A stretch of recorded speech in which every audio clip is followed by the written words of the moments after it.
नमस्कार, NMF news पर आप सभी का बहुत स्वागत। मैं हूं आपके साथ अभिषेक पुंडीर। 1 जून की रात को यूक्रेन की तरफ से एक ऐसा हमला रूस के भीतर किया गया, रूस की सीमा के भीतर घुसकर किया गया, जिसकी उम्मीद शायद रशिया के साथ साथ दुनिया ने भी नहीं की थी। रूस हैरान है, परेशान है, 60,000 करोड़ से ज्यादा का अपना नुकसान करवा चुका है। अब दुनिया उम्मीद लगा रही थी कि रूस अब यूक्रेन से बदला लेगा, क्योंकि जाहिर सी बात है कि नाटो और अमेरिका के बिना उसने हमला नहीं किया होगा। लेकिन हालात तब बदल जाते हैं जब मीडिया की सुर्खियां बनती हैं कि इस्तांबुल में जो मुलाकात होनी थी यूक्रेन और रशिया के डेलीगेट्स के बीच, उससे पहले रूस के जो विदेश मंत्री हैं सरगेई लावरोव, वो अमेरिका के विदेश मंत्री मार्को रूबियो से फोन पर बात करते हैं और कहते हैं कि आप स्थायी वार्ता के लिए जो भी कुछ आपका प्रस्ताव है, ट्रंप 3 बार पुतिन से बात कर चुके हैं, हम उस प्रस्ताव को मानने के लिए राजी हैं।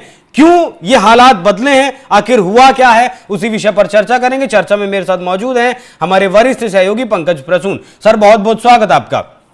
ये हालात बदल गए, जज्बात बदल गए। सुबह 4:25 पर यह खबर ब्रेक हो जाती है। सर, रात में तो जो कुछ होता है, यूक्रेन हमला करता है, फिर 9 घंटे लगातार रूस बमबारी करता है यूक्रेन के ऊपर, लेकिन सुबह हालात बदल जाते हैं। कोई हालात नहीं बदले हैं, कोई जज्बात नहीं बदले हैं। अमेरिका सिर्फ ये बताना चाह रहा है रशिया को कि ये जो तुम्हारे यहां हमला हुआ है वो हमने नहीं कराया है। अब जो बातें हैं उससे ध्यान से सुनिएगा। जब डोनाल्ड ट्रंप ने जेलेनेस्की को डांटा था व्हाइट हाउस के अंदर, तो वो कहां भाग के गए थे? ब्रिटेन गए थे। और उसके बाद ब्रिटेन ने क्या किया था? यूरोपीय यूनियन की एक बैठक हुई थी, बिल्कुल, और जिसमें यह कहा गया था कि ट्रंप अगर यूक्रेन की मदद नहीं भी करते तो हम करेंगे, यूरोपियन यूनियन मदद करेंगे। एग्जैक्टली। तो मूल कहानी यह है कि अमेरिका और यूरोपीय यूनियन के बीच यूक्रेन मसले पर मतभेद है। डोनाल्ड ट्रंप की नीति यूरोप को पसंद नहीं आ रही। इससे पहले जो बिडेन की नीति थी उसके साथ अलाइनमेंट था यूरोपियन यूनियन का। लेकिन डोनाल्ड ट्रंप जो कह रहे हैं ना, कभी जाके पुतिन से बातचीत करते हैं, पुतिन को अपना दोस्त बताते हैं, ये बात यूरोपियन यूनियन को अखर रही है। अच्छा, नहीं सर, सुनिए ना, अभी जो 4 दिन पहले जेलेनिस्की की मुलाकात हुई ट्रंप के साथ, उसके बाद ट्रंप के भी जो है बोल बदल गए। क्रेजी बता दिया, पागल बता दिया पुतिन को, और आग से खेलने वाला बता दिया। तो कुछ तो खिचड़ी पकी है। नहीं, वो इसलिए क्योंकि ट्रंप ने भी पुतिन को पागल बता दिया था। जेलेनेस्की क्या कर रहे हैं, वो उन्हें ये बात अच्छी तरह पता है कि अमेरिका के बिना तो मैं युद्ध लड़ नहीं सकूंगा। बिल्कुल, सिर्फ यूरोप के बल पे तो मैं नहीं लड़ सकूंगा। ठीक है। तो वो क्या कर रहे हैं कि कह रहे हैं कि नहीं, ट्रंप ही मेरा फादर है, तुम ही माता, तुम ही पिता, और यूरोप तो ऐसे, लेकिन आप प्लीज यूरोप का साथ दीजिए इस लड़ाई में, क्योंकि आप अगर अलग हट गए तो हम बर्बाद हो जाएंगे। मतलब मैं 1 मिनट रोकूंगा आपको। जो धमकाया था जेलेनिस्की को ट्रंप ने व्हाइट हाउस में बिठाकर, उसके बाद आप ये कहना चाह रहे हैं कि जेलेनिस्की ने कन्विंस कर लिया ट्रंप को कि भैया आप कुछ भी करें, हम आपके साथ ही लड़ेंगे। नहीं, जेलेनिस्की बटरिंग कर रहा है, लगा रहा है। अब माने या ना माने, वो कितने हद तक माने, वो देखने वाली बात होगी। ठीक है, लेकिन ट्रंप को स्पेसिफाई कर रहा है। अब जो बातचीत हुई है उस पे आते हैं। मार्को रूबियो और लावरोव, जो रशिया को अमेरिका ने समझाया कि भैया ये जो तुम्हारे यहां ड्रोन अटैक हुआ है ना, वो यूरोप और यूक्रेन का हो सकता है, हम उसमें इन्वॉल्व नहीं थे, और हमें तो पता भी नहीं था कि तुम्हारे यहां इस तरह का ऑपरेशन करने वाले हैं। अमेरिका ने फिर से रूस को यही कहा है कि देखो, तुम इस्तांबुल में बातचीत करो, जैसे ही तुम लोग सीज फायर करोगे ये यूरोप की हार होगी। तुम यूरोप को क्यों जीतने देना चाहते हो? तुम आओ और देखो, यूरोप क्या एक्सपेक्ट कर रहा है कि तुम्हारे यहां ड्रोन अटैक हुआ तो तुम रिटेलिएट करोगे, और रिटेलिएट करोगे तो वो क्या होगा कि नाटो की फौज आएगी यूक्रेन की तरफ से। तो जैसे ही नाटो की फौज आएगी तो अमेरिका की मजबूरी बन जाएगी नॉर्थ अटलांटिक ट्रीटी ऑर्गेनाइजेशन के तहत कि वो भी शामिल हो जाए इस युद्ध में। हम नहीं शामिल होना चाहते हैं नाटो के साथ। इसलिए ये पूरे प्लान को पानी फिराने के लिए सबसे बेहतर है कि तुम इस्तांबुल में बातचीत करो, सीज फायर पे बात करो। इसीलिए ये फोन गया था। और अमेरिका, देखिए, अमेरिका और खास करके ट्रंप प्रशासन, ट्रंप तो बिल्कुल दिल से चाह रहे हैं कि सीज फायर हो जाए। क्योंकि उनके खाते में एक उपलब्धि जुड़ जाएगी कि देखिए रशिया यूक्रेन वॉर रुकवा दिया। लेकिन अमेरिका के अंदर ही कुछ ऐसे लोग हैं बाइडेन प्रशासन के या पेंटागन के जो कुछ लोग हैं जो नहीं चाहते कि ट्रंप रशिया के साथ दोस्ती करे। हाँ। वो चाहते कि ट्रंप अमेरिका के साथ ही अमेरिका करे, यूरोप के साथ ही दोस्ती रखें। वो नाटो हमारा अलग है, रशिया तो दूसरा खेमा है भाई, उसके साथ क्यों जा रहे हैं ट्रंप। तो इनर कॉन्फ्लिक्ट प्रशासन में ट्रंप और उनके मातहत कर्मचारियों के बीच मतभेद पहला। दूसरा, यूरोप और अमेरिका की अलग अलग राय इस मामले पे। यूरोप बिल्कुल नहीं चाहता cease fire, Europe cease fire नहीं चाहता। अच्छा सर, यूरोप सीज फायर क्यों नहीं चाहता, एक बात बताइए मुझे। अगर कल ऐसी स्थिति आ जाती है कि पुतिन परमाणु हमला करते हैं यूक्रेन के ऊपर, और आजकल के जो परमाणु हमले बन रहे हैं जाहिर सी बात है पहले जैसे तो वो नहीं है, भारी भरकम है। अगर यूक्रेन के ऊपर परमाणु फोड़ता है तो जाहिर सी बात है उसकी जद में कौन आएगा, यूरोप भी आएगा। तो यूरोप क्यों नहीं चाहेगा कि सीज फायर हो जाए? देखिए, यूरोप सिर्फ इतना चाहता है कि उसका दबदबा रशिया के बॉर्डर तक रहे, नाटो का दबदबा वहां तक रहे, यूक्रेन नाटो में शामिल हो जाए। अगर बम फोड़ेगा तो यूक्रेन मरेगा, उसमें यूरोप का क्या बिगड़ेगा। देखिए, यूरोप जो है ना अपनी जमीन पर लड़ाई नहीं लड़ता, वो यूक्रेन की जमीन पर लड़ाई लड़ रहा है, इसीलिए मदद कर रहा है। इसका काम सिर्फ अपने, इसलिए इसका काम है सिर्फ हथियार भेजना, पैसे कमाना। और यूरोप यही चाहता है कि अमेरिका भी यही करे। अरे यूक्रेन को गरज है अभी इतना, उसको हथियार दे दीजिए कि पूरा कर्ज में आ जाए, हमारे वश में आ जाए, और आ भी चुका है। 50% तो संसाधन नाम कर ही दिए ना सर अमेरिका के। तो यही तो चाह रहे हैं यूरोप और अमेरिका के जो पुराने जो ये हैं। लेकिन ट्रंप को फितूर सवार है कि पुतिन मेरा दोस्त है। बोले यार दोस्त छोड़ दो, सीज फायर छोड़ दो, लड़ो, जितना यूक्रेन लड़ेगा फायदा, मरेगा तो यूक्रेन का आदमी मरेगा, हथियार हमारे बिकेंगे, कर्ज में जाएगा तो यूक्रेन जाएगा, हमारा क्या जा रहा है, हमें तो फायदा ही हो रहा है। बिल्कुल। लेकिन ट्रंप तो बनिया आदमी, मतलब not in the caste sense, मतलब वो तो प्रवृत्ति से वो तो बिजनेसमैन है। वो देख रहे हैं कि लड़ाई झगड़े से बढ़िया है कि हम डील कर ले, जहां पे जंग हो रही है वहीं से हम निकालना शुरू कर दे रेयर अर्थ मिनरल्स और तेल। और ठीक है सर, चलिए इससे थोड़ा सा आगे बढ़ते हैं। ये पुतिन का आज पहला बयान आया, उस पहले बयान में पुतिन ने कहा कि हमारे पास जो आर्सेनिक वॉर हेड्स हैं हम अब उससे हमला करेंगे यूक्रेन के ऊपर।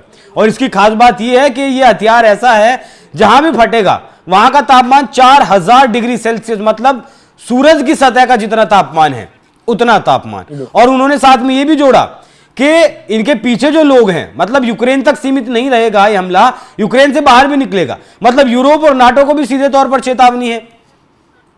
नहीं, उन्होंने साफ साफ कहा है कि जो लोग यूक्रेन को साथ देंगे, जो देश, हमारे लिए वो भी दुश्मन है। और अब हम ये नहीं कहेंगे कि सिर्फ यूक्रेन की लड़ाई है तो यूक्रेन लड़ेगा। अगर पीछे से अगर हमें रशियन मिसाइल, जर्मन मिसाइल मिलेंगे तो हम जर्मनी को भी अपना दुश्मन ही माने। और ये एक टैक्टिकल शिफ्ट है रशिया की तरफ से। दूसरा, जो आपने मिसाइल की बात कही, तो देखिए ये तो तैयारी चल रही है कल से ही, जब से ड्रोन अटैक हुआ है तब से एक्टिवेट भी कर दिए गए हैं। अब सिर्फ गो अहेड सिग्नल का इंतजार है। रूस ने अपने नागरिकों से कहा है कि अब ऑल आउट वॉर में हम जा रहे हैं, आप अपने यहां बंकर तैयार रखें और जैसे ही सिग्नल मिले आप अपने बंकर में चले जाएं। सो अब ये लड़ाई यूक्रेन की समाप्ति के साथ ही बंद होगी। यूक्रेन की समाप्ति के साथ? बिल्कुल, बहुत बड़ी बात कह रहे हैं सर आप। खत्म होने देंगे नाटो और यूरोप यूक्रेन को? लड़े ना, वो तो हर किसी को पता है, लेकिन रशिया तो अपने फुल फ्लेज ताकत के साथ लड़ेगा। वो रूस ऐसा देश है नहीं जो अपना अपमान बर्दाश्त कर चुपचाप आपने उसके यहां ड्रोन पटक दिया और वो डोजियर भेजेगा या फिर वो गाल बजाकर चुप हो जाएगा। वो करेगा तो जरूर, और करेगा तो इतना बड़ा करेगा कि भविष्य में कोई उस तरह से रशिया के अंदर अटैक नहीं कर सके। क्योंकि जो अटैक हुआ है, आपको क्या लगता है न्यूक्लियर कमांड की बैठक क्यों बुलाई पुतिन ने? जाहिर सी बात है कुछ सोचा ही होगा। या फिर आपको बिल्कुल न्यूक्लियर कमांड को एक्टिवेट कर दिया गया है। बोला है कि पहले तो हम जो अपना मिसाइल दागेंगे, अगर फिर उधर से रिटेलिएशन हो तो हम भाई न्यूक्लियर, और रशिया के पास ऐसी कोई पॉलिसी नहीं है कि नो फर्स्ट यूज पॉलिसी नहीं है। वो कहा हम तो मार देंगे और जो होगा देखा जाएगा। मतलब दुनिया न्यूक्लियर युद्ध में जा सकती है, क्योंकि यूएस ने भी, माफ कीजिएगा, यूके ने भी यूएस से न्यूक्लियर जो बॉम्बर्स थे वो मांगे हैं, उन्हें खरीदने की इच्छा जाहिर की है यूरोप के कई और देशों ने भी। जी, ये जो ऑरिस्टिक बैलिस्टिक मिसाइल है ना, जी देखिए रूस बहुत बड़ा है, रूस पे अगर आप कुछ बरसाएंगे भी, मान लिया कि न्यूक्लियर बम भी पटकेंगे, तो हो सकता है कि एक इलाका रूस का बच जाएगा, दूसरे में असर नहीं होगा, जहां पे वहां पे असर होगा। लेकिन यूक्रेन छोटा है, यूक्रेन पे अगर गिरा तो क्या होगा? ज्योग्राफिकल की बात मैं बात कर रहा हूं। और ये जो बैलिस्टिक मिसाइल है ऑरिस्टिक, अगर ये कीव राजधानी पे गिरा तो क्या होगा? खत्म, जलकर खाक हो जाएगी। तो जर्मन तो अपने यहां बैठ के मौज मारेंगे, ब्रिटिश अपने यहां, ब्रिटिशर्स वो बैठ के कॉफी पियेंगे। लेकिन सोचना तो जेलेंस्की को है, इसलिए तो आज बातचीत करने गया है इस्तांबुल में। नहीं तो अगर इतना ही वो ऑपरेशन में ये सक्सेस हो जाता तो वो जश्न मनाते कि हम तो रसिया को आहत कर दिया। ठीक है सर। अब सारी कोशिश ये हो रही है कि रशिया रिटेलिएट ना करे, रशिया रिटेलिएट ना करे। लेकिन सर मैं एक सर्वे देख रहा था, उस सर्वे में मतलब पूरे यूरोप के बहुत सारे देशों के लोगों से वहां बात की गई उस सर्वे में, और पूछा गया कि क्या तीसरा विश्व युद्ध होगा, मतलब 45 के बाद से अब तक कोई युद्ध, तीसरा विश्व युद्ध नहीं हुआ है। तो लोगों का कहना है कि तीसरा विश्व युद्ध तो होगा, लेकिन 5 से 10 साल के भीतर वो हो भी जाएगा। और उसमें 60% लोगों का मानना है कि पुतिन इसके लिए जिम्मेदार होंगे। यूरोप के लोगों से पूछा इसलिए पुतिन को जिम्मेदार बताएंगे, रशियन के लोगों से पूछता तो वो नाटो तो ट्रंप को जिम्मेदार बताते, या अमेरिका को जिम्मेदार बताते। बिल्कुल बिल्कुल बिल्कुल। और आज ही चाइना का भी बयान आया है, चाइना ने यह कहा है कि दुनिया में जितने प्रॉब्लम्स है उसके लिए यूएसए जिम्मेदार है। बहुत बड़ी बात है। हाँ नहीं, वो तो है, आपस में जिन लोगों के साथ जो है ये मतलब लड़ाई भिड़ाई चल रही है, वो तो आप एक दूसरे के खिलाफ बयानबाजी करेंगे। एक बात जान जाइए, जी, चाइना ने फुल सपोर्ट किया है रशिया का, पूरी तरह समर्थन। हाँ वो तो समझ आती है बात। और मैं एक महत्वपूर्ण बात बताता हूं, पहली बार ऐसा है G7 की बैठक में नरेंद्र मोदी को नहीं बुलाया गया है 2019 के बाद। G7 का मतलब यूरोपियन की बैठक, उसमें कनाडा है, ब्रिटेन है, तो गेस्ट के तौर पर ही बुलाते थे ना भारत को। तो इस बार नहीं बुलाया ना, 2019 के बाद पहली बार। क्यों? अब क्यों, यही तो है कि लगातार भारत को अपमानित कर रहे हैं डोनाल्ड ट्रंप। ये G7 कुछ नहीं है, ट्रंप ही उसको भी लीड कर रहे हैं। तो ऐसे तो भारत को क्वाड से निकल जाना चाहिए। नहीं, क्वाड से निकले या नहीं निकले, वहां जापान और ऑस्ट्रेलिया है, उनके साथ हमारी अच्छी पड़ती है। लेकिन इतना जरूर है कि डोनाल्ड ट्रंप भारत को पुश कर रहे हैं रशिया की तरफ, बहुत स्ट्रेटेजिक तरीके से। तो रशिया, चाइना और इंडिया अगर एक तरफ आ रहे हैं अमेरिका की नीतियों के कारण, तो उसके लिए अकेला जो देश जिम्मेदार होगा सिर्फ और सिर्फ अमेरिका है। और भारत के लिहाज से तो ठीक ही है ना, अगर RIC फिर से जिंदा होता है तो यही तो मैं कह रहा हूं कि ये तीन जो सुपर पावर हैं, और बहुत सारे जितने भी दुनिया में इकोनॉमिक बॉडीज है, हर किसी की रिपोर्ट यही कहती है कि एशिया अगला ग्रोथ इंजन होगा दुनिया की इकोनॉमी का। बिल्कुल, ये बात आप कई बार कह भी चुके हैं पहले भी, और इस बात के पीछे का तर्क भी आप कई बार बता चुके हैं हमारे दर्शकों को।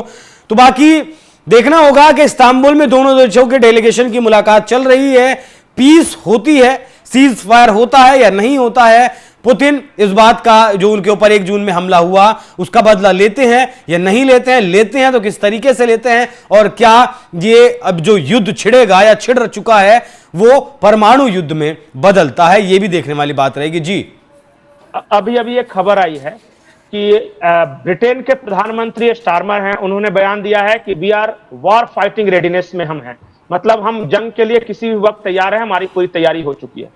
इसका मतलब कि ब्रिटेन का बयान आज गया है, उसके बाद दूसरी तरफ से रशिया का आ गया है। इस्तांबुल में बैठक का मुझे नहीं लगता है कोई मतलब है, और मैं बार बार बोल रहा हूं यूरोप ही नहीं चाहता ये सीज फायर हो, सिर्फ ट्रंप नहीं। इस्तांबुल में पहले दौर की जो मीटिंग थी वो हुई, शायद वो सफल रही होगी, शायद तभी दूसरे दौर की जो है मीटिंग के लिए दोनों देशों के डेलीगेशन बैठे हैं। अब जो भी कुछ वहां से खबर निकल कर आएगी वो भी पहुंचाएंगे। बाकी सर बहुत बहुत शुक्रिया आपका, धन्यवाद आपका। दर्शकों, आपको चर्चा कैसी लगी कमेंट कर जरूर बताइएगा। नमस्कार।